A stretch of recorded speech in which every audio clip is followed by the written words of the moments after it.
आखिरकार संसद में इंडिया की हुई पहली जीत। 3 मुद्दों को मोदी शाह ने लिया वापस। चुनाव सुधार पर भी झुकी सरकार। स्वागत है आप सभी का। आप देख रहे हैं द राजनीति का विशेष सेगमेंट खबर और विश्लेषण। मैं हूं जबार खान। दोस्तों, आखिर संसद के शीतकालीन सत्र के दूसरे दिन यह कैसे संभव हुआ कि वो मोदी सरकार जो अपने हिसाब से संसद को चलाती है, विपक्ष माथा पीटे तो पीटता रहे, मगर 3 मुद्दों पर झुक गई।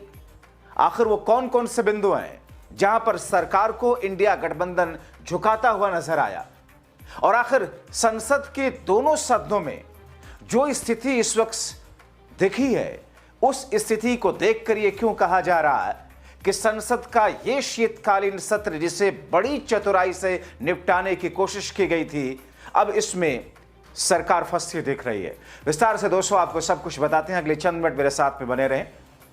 दोस्तों, संसद से लेकर सड़क तक बवाल, हंगामा, अलग अलग मुद्दे, ऐसे मुद्दे जिन मुद्दों पर चर्चा जरूरी संसद में, ऐसे मुद्दे जिन मुद्दों पर सरकार की जिम्मेदारी और जवाबदेही तय होना जरूरी संसद के इसी सत्र में, ऐसे मुद्दे जिन मुद्दों पर लोगों की जानें जा रही हैं, मगर सरकार है कि अपने हठधर्मी के अंदाज में चर्चा तक करने को तैयार नहीं है। दोस्तों, मगर एक एक करके आपको 3 बिंदु दिखाते हैं जिन बिंदुओं पर इंडिया गठबंधन ने एक तरीके से सरकार को झुका दिया है और सरकार को और उनसे जुड़े हुए लोगों को झुकना पड़ा। दोस्तों, संसद के भीतर विपक्ष ने स्पीकर को कैसे पानी पिलाया जिस कारण सरकार को झुकना पड़ा, पहला आप यहां पर देख लीजिए। संसद में चुनाव रिफॉर्म के मुद्दे पर चर्चा को अब संसद के अंदर सरकार तैयार हो गई है। एक पहली जीत, यानी कि जिस चुनाव रिफॉर्म को लेकर और उसके अंतर्गत जिस तरीके से चुनावी प्रक्रिया, एसआईआर, बीएलओ की मौतें और तमाम चीजों को लेकर के जो लगातार सत्ता पक्ष के सामने विपक्ष कहता आ रहा था, फरियाद कर रहा था, जिसे सत्ता पक्ष खारिज कर रहा था, अब चुनावी सुधार के मुद्दे पर संसद में चर्चा करने को सरकार को तैयार होना पड़ा, झुकना पड़ा। क्योंकि दोस्तों, हंगामा ऐसा हुआ कि सभापति के स्पीकर के वेल तक पहुंच करके जिस अंदाज में इंडिया गठबंधन ने जो कुछ शीतकालीन सत्र के दूसरे दिन किया, उस पर झुकने के सिवा कोई चारा नहीं था। राजनीतिक पंडित संसद में विपक्ष की इसे पहली जीत मान रहे हैं। दोस्तों, आपको दिखाते हैं, ये कुछ वीडियोस हैं जो संसद के भीतर के, आप देखिए और अंदाजा लगाइए कितनी कोशिश करते रहे लोकसभा के स्पीकर कि किसी तरीके से इसे चलाएं, किसी तरीके से इस कार्रवाई को आगे ले जाएं, लेकिन लोकसभा के स्पीकर लगातार कोशिशों के बावजूद काफी देर तक जूझते रहे, लेकिन इंडिया गठबंधन ने झुकाया कैसे। Question number 22, doctor D Ravi Kumar, माननीय गृह राज्य मंत्री जी, उत्तर सभापति पर रख देगा। क्वेश्चन नंबर 23, डॉक्टर कडियम काव्य, माननीय कृषि मंत्री जी। अध्यक्ष महोदय, एक विवरण सभा पटल पर रख दिया गया है।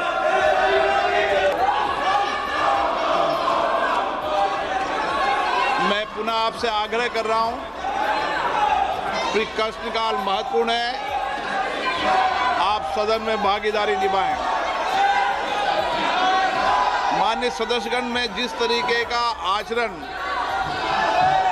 आपका देख रहा हूं संसद के अंदर, और कई माननीय संसद सदस्य संसद के बाहर जिस भाषा का प्रयोग संसद के लिए कर रहे हैं, वह न संसद के लिए हित के लिए न देश के हित लिए है।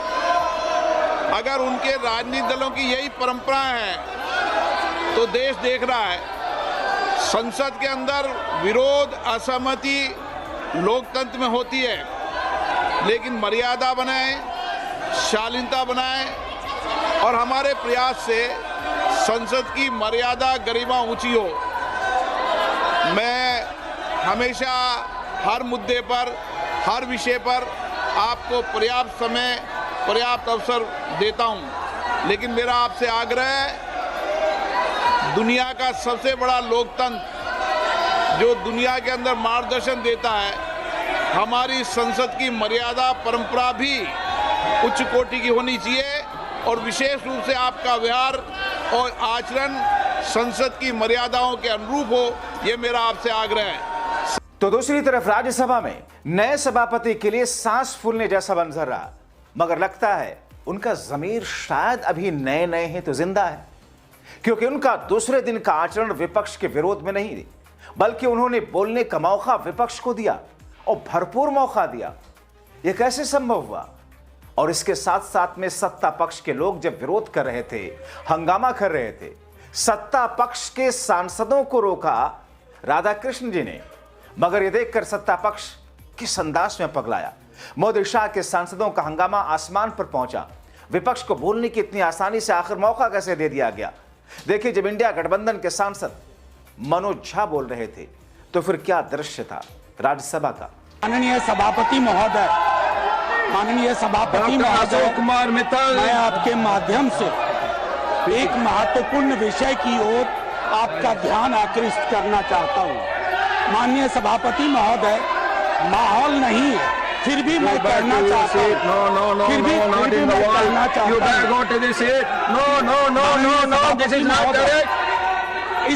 This is not correct. You are getting into the well. I am not going to give anything to you. हालात None. मैं चाहूंगा None will be. कि तमाम No, not at all. Prayer में Not at all. I am not going to encourage anybody who is getting into it. Version पढ़ाया जाए। Preamble इसलिए कि सर समता, समानता, Nothing will go unregarded except the speaking up of Manoj Kumar. भावों को लोगों तक पहुंचना चाहिए। इस भाव में अवरोधक बहुत है। आप स्वीकार करेंगे कि इस देश में सामाजिक सौहार्द, बंधुत्व और समता की बातें अपने न्यूनतम पायदान पे है। मैं माननीय सभापति महोदय, साथ ही आपसे आग्रह करूंगा कि एनिहिलेशन जो बाबा साहब की उसको सरकारी पक्ष को भी ये समझना होगा कि जब तक समता और बंधुत्व हम स्थापित नहीं करेंगे तब तक बहुत मुश्किल होगी। इस देश में विद्यालयों में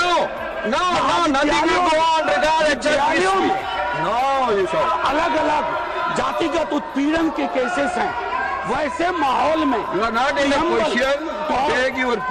एनिहिलेशन ऑफ कास्ट, इन दोनों का समराइज्ड वर्जन लोगों तक पहुंचाया जाए। ये किसी भी प्रार्थना से मैं आपके माध्यम से आपसे अपेक्षित है शोरगुल में खत्म। तो दोस्तों, ये दो बिंदु जो कि देख करके संसद के दोनों सदनों में हर कोई आश्चर्यचकित रहा, मगर एक ऐसा बिंदु जिस पर सरकार झुकी है और सीधे सीधे उस पर संसद में इंडिया गठबंधन के घेराव के कारण सरकार को वापस लेना पड़ा। दरअसल पेगासस याद है ना आपको? वही पेगासस, इजराइल वाला सॉफ्टवेयर जिसके जरिए से मोदी शाह के ऊपर राहुल समेत देश के विपक्षी नेताओं के फोन की जासूसी कराना, वरिष्ठ पत्रकारों के फोन की जासूसी कराने का आरोप लगा था। वैसा ही ऐप संचार साथी ऐप जो कि सरकार लोगों के फोन में डलवा रही है, यानी कि जितने भी नए फोन आएंगे मोबाइल फोन, उन सब में संचार ऐप साथी ऐप होगा। सरकार ये कह रही है कि इससे साहब फ्रॉड ना हो सके, ये ना हो सके, साइबर क्राइम रुके, हम उस पर अंकुश लगाना चाहते हैं। मगर दोस्तों, इंडिया गठबंधन ने उसे इस तरीके से इस पर प्रहार किया, इस तरीके से इसके धागे खोले कि सरकार को एक तरीके से आदेश वापस लेना पड़ा, एक तरीके से सरकार को अपने उस ऑर्डर में सॉफ्ट होना पड़ा। संचार साथी ऐप को लेकर जारी विवाद के बीच केंद्रीय मंत्री ज्योतिरादित्य सिंधिया ने संसद के भीतर यह स्पष्टीकरण दिया कि इस ऐप के जरिए जासूसी तो नहीं की जा रही है, लेकिन अगर इससे किसी को दिक्कत है तो फिर हम इसे वापस लेते हैं, उस सख्ती को। वो क्या कहते हैं सुनिए। आप लोग विरोध कर रहे हैं, हम इसे जबरदस्ती थोपना नहीं चाहते।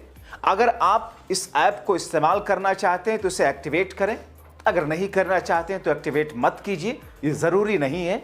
आप चाहें तो इसे फोन सेट से भी डिलीट कर सकते हैं। यानी कि दोस्तों, जो सरकार अभी तक सीना ठोक करके इसे हर हाल में लागू करवा रही थी, उसे संसद के भीतर विपक्ष के दबाव में सरकार को उस कठोरता को वापस लेना पड़ा। दरअसल इससे पहले प्रियंका गांधी ने सीधा प्रहार और मोदी शाह पर आरोप लगाते हुए जो कुछ कहा था, उसके बाद में हंगामा हुआ था। दोस्तों, प्रियंका गांधी ने कहा था कि संचार साथी ऐप एक जासूसी ऐप है, नागरिकों के निजता अधिकार का हनन कर रही है ये सरकार। ये सिर्फ टेलीफोन पर ताक झांक करना नहीं, एक जासूसी ऐप है। दूरसंचार विभाग ने मोबाइल हैंडसेट निर्माताओं, आयातकों को निर्देश दिया है कि सभी नए मोबाइल फोन उपकरणों में संचार साथी ऐप पहले से डाले जाए। सरकार इस देश को हर रूप में तानाशाही में बदल रही है। संसद नहीं चल रही क्योंकि सरकार किसी भी विषय पर चर्चा करने को तैयार नहीं है। जाहिर तौर पर संसद के शीतकालीन सत्र के दूसरे ही दिन सरकार इस तौर पर बैकफुट पर पहुंच जाएगी, ये शायद किसी ने सोचा नहीं था। और इसीलिए राजनीतिक पंडित इसे इंडिया गठबंधन की संसद में पहली जीत बता रहे हैं। आप क्या सोचते हैं? अपनी राय जरूर लिखें।